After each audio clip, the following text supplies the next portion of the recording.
बुधवार को अष्टमी तिथि है और शिव महापुराण की कथा कहती है, गणेश पुराण के तृतीय अध्याय में वर्णन किया, बुधवार के दिन अगर अष्टमी पड़ जाए तो ऐसी कोई बीमारी नहीं जिसका इलाज ना हो पाए। कुछ ना करें, हरा मूंग की कटोरी भर लो। मूंग जानते हो, हरे मूंग की दाल होती है ना, जो हरा मूंग, आखा मूंग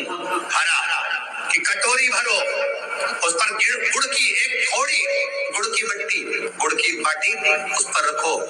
5 बेलपत्र रख लो, और जिस व्यक्ति को बहुत भारी बीमारी है, कैंसर जैसा रोग भी है, किडनी लीवर जो भी उसके खराब हो रहे हैं, कोई तकलीफ है, बस वो कटोरी में मूंग लेकर उसमें गुड़ की खोड़ी रखकर 5 बेलपत्र रखकर, बुधवार और अष्टमी तिथि जिस दिन भगवान ने गणेश जी ने एक राक्षस का संहार करा था और कश्यप ऋषि ने उनको दुर्वा दी थी, वो अष्टमी है। पहली बार दुर्वा चढ़ी थी गणेश जी को, उसका व्याख्यान आएगा कथा। मूंग कटोरी में भरकर, गुड़ की खोड़ी रखकर, गुड़ की बट्टी, 5 बेलपत्र, जिसको बहुत बीमारी हो, दमा, श्वास, किडनी आदि बहुत बीमारी हो, 21 बार शरीर पर से उतार कर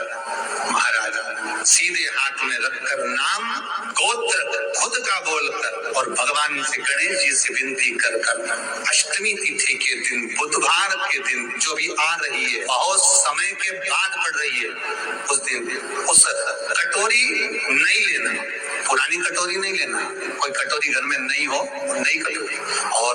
उसको गणेश जी के मंदिर में पहुंचा दीजिए। गणेश जी के मंदिर में पहुंचाए, गणेश जी के मंदिर में पंडित जी भी बैठे रहे, हाथ में मत देना उस कटोरी को, भले दरवाजे पर, चौखट पर, गणेश जी के राइट हैंड की ओर, आपका उल्टा हाथ होगा, गणेश जी का सीधा हाथ होगा, तो गणेश जी का जो राइट हैंड हो, दर्शन करते समय सीधा हाथ इधर आएगा, उस हाथ के वहीं पर, अर्थात जमीन पे ही रख देना, पर रखना भूमि पर। महाराज कैसी भी बीमारी होगी, अगर चलने में भी तकलीफ हो रही होगी, तो अष्टमी को कर देखना, 11 या 12 तक आपको अंतर मालूम पड़ जाएगा। ये अष्टमी कोई साधारण नहीं आ रही, बुधवार बुधवार के दिन अगर शंकर पर 1 लोटा पानी चढ़ाया जाता है, तो जिन लड़कियों का विवाह नहीं हो रहा, जिन बच्चों का विवाह नहीं हो रहा, उन बच्चों के भी विवाह हो जाते हैं। हमारा जिनका मंगल विवाह नहीं हो रहा, शादी नहीं हो रही, बहुत परास्त हो गए, अशोक सुंदरी वाली जगह पर हल्दी लगाओ, उस हल्दी को लेकर थोड़ा सा भाग पीपल पर लगाओ और पीपल के वृक्ष के नीचे हाथ में हल्दी को लगा लीजिए। अष्टमी तिथि हो या प्रदोष का दिन, ये 2 में से कभी भी कर सकते। मंगल विवाह वो लिखेगा तो हो, और कैसा लड़का मिलना है, कैसी लड़की मिलना है, कैसा परिवार मिलना है, जैसा चाहिए वैसा शिव जी को बोलो। मेरा निवेदन रहे महाराज, जिन बच्चों के नयन कमजोर हो और जो शिवरात्रि तक भी शहद का इंतजाम ना करते हो, बच्चों के नयन कमजोर हो गए हो, चश्मा चढ़ रहा हो, चश्मा लग रहा हो, उन बच्चों के लिए भी भैरव मंदिर में तेल का दिया लगाकर, उसकी काजल बनाकर, काल भैरव का स्मरण कर उसमें घी मिलाकर भैरव बाबा के नयन बिंदु को लगाकर वही काजल बच्चों की आंख में लगाना प्रारंभ कर दीजिए। नेत्र की रोशनी अपने आप बढ़ना प्रारंभ, काल भैरव का स्मरण, और डॉक्टर को जांच जरूर कराना हो। आपने मुझे दुर्वा समर्पित करी है, ये दुर्वा जो मुझे देगा वो वैभव को प्राप्त करेगा, जो दुर्वा मुझे समर्पित करेगा उसके जीवन में रोग दूर हटेगा। शंकर भगवान कहते हैं, गणेश की दुर्वा बुधवार के दिन, अष्टमी तिथि के दिन, जो अष्टमी बुधवार इस बार पड़ रहा है, उस दिन समर्पित करिए। इस दुर्वा का अलग अलग महत्व है महाराज। कुएं के पास की सफेद दुर्वा, कुएं के पास की सफेद दुर्वा, यदि 41 दुर्वा प्रत्येक बुधवार को गांठ लगाकर गणेश जी को समर्पित कर वापिस उठाकर उस दुर्वा को खाली पेट, आपके घर में भी गणेश जी होंगे, उनको समर्पित करो, खाली पेट इस दुर्वा को केवल चबा कर खा लो और आधे घंटे बाद पानी को पी लो। बुधवार की बुधवार 5 बुधवार करना, गणेश जी को चढ़ाना, सफेद दुर्वा को गणेश जी को समर्पित कर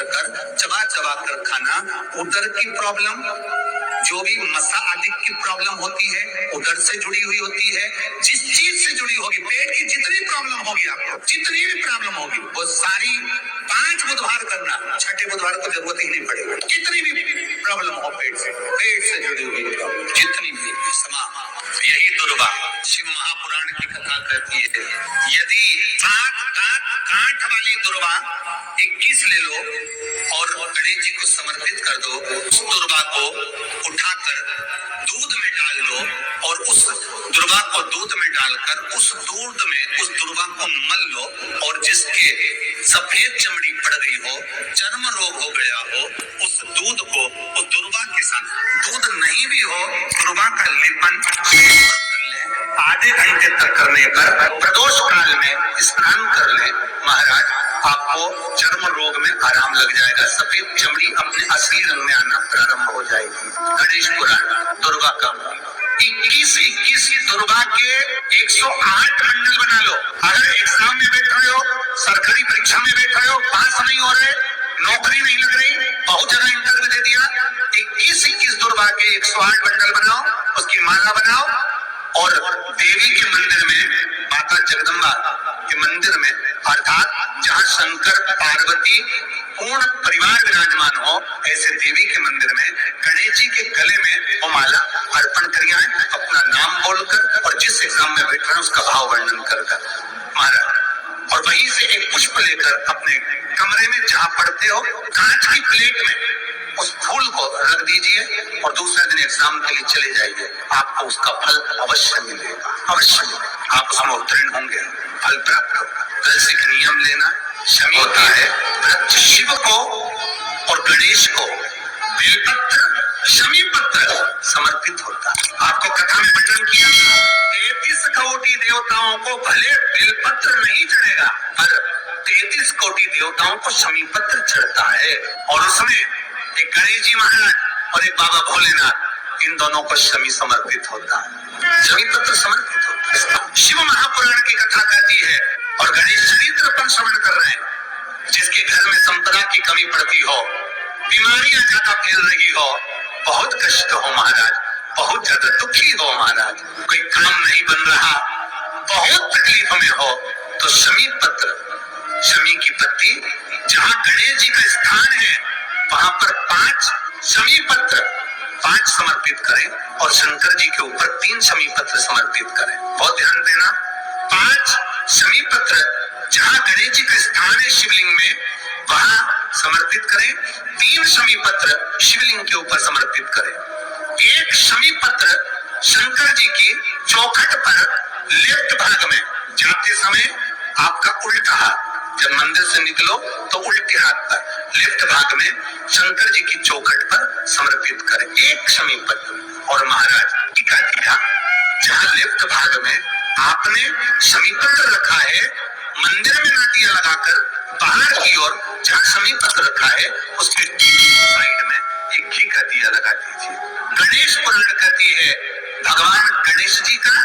मोर ध्वज का मयूर ध्वज गणेश का नाम लेकर जो ये दीप शमी पत्र चढ़ा देता है, उसके घर से कभी रिद्धि सिद्धि नहीं जाती, वैभव प्रतिष्ठा नहीं जाती। कर देखना अगले साल तक आपका व्यापार कितना चलता है हमको बताना जरूर,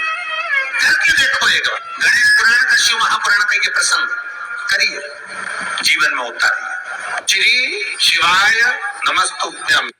जो बेटा बेटी नौकरी के लिए अप्लाई कर रहे हैं, जो बेटा बेटी चाहे सरकारी नौकरी हो, प्राइवेट नौकरी हो, सर्विस के लिए अप्लाई कर रहे हैं, उन बेटा बेटियों से निवेदन है, दुर्वा शिव जी को समर्पित कर केवल दूब जानते हो ना, दुर्वा सब जानते हैं, दुर्वा जो माला पिराई थी उसमें बहुत सारी लगी थी, बड़ी है हम दुर्वा। जो बेटा बेटी सर्विस के लिए अप्लाई कर रहे हैं, तुम मेहनत करो, पढ़ाई करो, खूब पढ़ो, खूब तैयारी करो, अच्छे से तैयारी करो, जितनी मेहनत तुमने पूर्व में करी उससे दुगनी मेहनत तुम करो उस नौकरी को पाने के लिए। और साथ में जब एग्जाम के लिए जाओ, कहीं इंटरव्यू देने के लिए जाओ, दुर्वा शिव जी को, इस दुर्वा का जो डंडी का मुख है ये अशोक सुंदरी वाली जगह, फिर समझ लीजिए जैसे ये शिवलिंग, ये गोल जलाधारी, यहाँ से पानी नीचे गिरता है, बीच में अशोक सुंदरी का स्थान होता है। तो ये जो दुर्बा हम चढ़ाएंगे तो इसका डंडी का मुख शिवलिंग के ऊपर चढ़ाएंगे, तो ये शिवलिंग पर डंडी की जो भाग है वो अशोक सुंदरी की ओर हो गया और ये भाग इस ओर हो गया। शिव जी को समर्पित कर पहले दुर्बा चढ़ाएंगे, उसके बाद में देवाधिदेव महादेव को एक लोटा जल जो तुम घर से लेकर गए हो वो समर्पित करो। 3 महीना लगातार अपनी पढ़ाई की मेहनत करो, अपने इंटरव्यू की मेहनत करो और खूब अच्छा पढ़कर साथ में 1 लोटा जल और दुर्बा, शिव जी को भले 10 दुर्बा की जगह केवल 1 दुर्बा चढ़ाओ, चढ़ाकर जल चढ़ाना, 3 महीने तक लगातार बाबा से प्रार्थना करना। विश्वास कहता है अगला पत्र तुम्हारा व्यासपीठ पर होगा, नौकरी मिलेगी, निश्चित है। आप करो मेहनत, कर्म करने में पीछे मत हटना, पढ़ने में पीछे मत हटना, विद्या अध्ययन करने में पीछे मत हटना, अच्छी एजुकेशन पाने में पीछे मत हटना। पहले मेहनत अपनी करो। पूर्व में जो इंटरव्यू दिए हैं उसमें जितनी कमी रह गई, अगली कमी को पूर्ण करने के लिए अच्छी मेहनत करो, खूब पढ़ो, खूब अच्छे से विद्या अध्ययन और फिर बाबा पर समर्पित होकर जाओ, बाबा पर विश्वास कर जाओ, भरोसा पूरा कर जाना। इंटरव्यू देते समय अपना विल पावर मजबूत होना चाहिए कि मेरे साथ मेरा काल अधिपति महाकाल है, अब निकल कर मानू। हम दुकान खोलते हैं, कपड़े की दुकान खोल रहे हैं, किराने की दुकान खोल रहे हैं, लोहे की दुकान खोल रहे हैं, भंगार की दुकान खोल रहे हैं, किराना की दुकान खोल रहा है, पान की दुकान खोल रहे हैं। हम दुकान खोलते हैं और दुकान खोलने से पहले तुम्हारे 2 मन हो जाते हैं, चलेगी कि नहीं चलेगी, खोल तो लूंगी, चलेगी कि नहीं चलेगी। जिस दिन तुम दुकान खोलो 1 महीने पहले, 2 महीने पहले, 3 महीने पहले बाबा को दुर्बा चढ़ाकर 1 लोटा जल चढ़ाकर नियम बनाकर जाना, 3 महीने बाद में दुकान खोल रही हूँ, 2 महीने बाद में दुकान खोल रही हूँ और मेरा विश्वास कहता है दुकान चलेगी। जिस दिन तुमने विचार कर लिया कि दुकान चलेगी कि नहीं चलेगी तो वो नहीं चलेगी। जिस दिन तुमने विचार कर लिया कि दुकान खोल रही हूँ, मेहनत करूंगी, दिल से करूंगी, भले मेरे पास ज्यादा माल नहीं है, जितना माल खरीद के लाऊंगी उतना बेच कर बताऊंगी क्योंकि मेरे साथ काल अधिपति महाकाल है, तो वो चलेगी। विश्वास दृढ़ करो, भरोसा पक्का करो। जिस दिन तुम्हारा विश्वास दृढ़ हो गया उस दिन तुम विजय हो गए, उस दिन तुम आनंदता में हो गए। दोस्त कह देते सीए की पढ़ाई बहुत कठिन है, इंजीनियरिंग की पढ़ाई बहुत कठिन है, डॉक्टर की पढ़ाई बहुत कठिन है। साथ वाले ऐसे मत ढूंढना जो तुम्हारा विल पावर कमजोर कर दे। ये वाली फैक्ट्री खोलेंगे तो हो सकता है नुकसान हो जाए, इसलिए ये फैक्ट्री खोलने का मन नहीं हो रहा है। फैक्ट्री का सेटअप जम गया, सब कुछ जम गया और मालूम पड़े विचार करा कौन चलाएगा, कैसे होगा, कैसे चलेगी, तो वो फैक्ट्री कभी नहीं चलेगी। तुमने सोच लिया कि अपने क्षेत्र में नहीं है, मेहनत करूंगा, 4 चांद लगाऊंगा, कहीं पर भी जाऊंगा पर जीत कर बताऊंगा, तो वो फैक्ट्री भी भग दौड़ेगी। निश्चित का है, आपका विल पावर कमजोर नहीं होना चाहिए। तो शिव जी के भक्त हैं और उनमें श्रद्धा भाव रखते हैं, उन्हें कभी विश्वास नहीं हटाना चाहिए और अपने से ज़्यादा उन्हें महादेव पे भरोसा होना चाहिए, क्योंकि महादेव भक्त के जो भी व्यक्ति है अगर वह सच्चे भक्त भाव से शिव जी की भक्ति करता है तो उसके जीवन के दुख को भी सुख में बदल देते हैं। तो आप अगर टाइम नहीं है, पूजा नहीं कर सकते, व्यस्त हैं, बहुत ही ज़्यादा बिजी हैं, तो श्री शिवाय नमस्तुभ्यम का जाप 11 बार अवश्य करिए। आपके जीवन में आने वाले सभी संकट दूर होंगे। श्री शिवाय नमस्तुभ्यम, श्री शिवाय नमस्तुभ्यम।